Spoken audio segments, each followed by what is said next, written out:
Алматы облысының Шамалған станциясында темир жолда тұрған автобусты поезд қағып кеткенін жергілікті басылмалар жазышуда.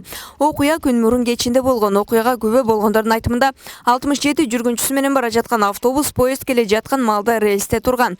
Машинисттин берген белгисине карабастан ордунан жылган эмес. Акыркы маалымат боюнча кырсыктан автобустун айдоочусу каза таап, 4 кишинин ар кандай жаракат алганы айтылды. Каргаша тууралуу өлкө президенти Касым-Жомарт Токаев да социалдык тармактагы баракчасына жазып, көз жумган адамдын жакындарына көңүл айткан. Окуя боюнча иликтөө иштери башталганы белгилүү болду.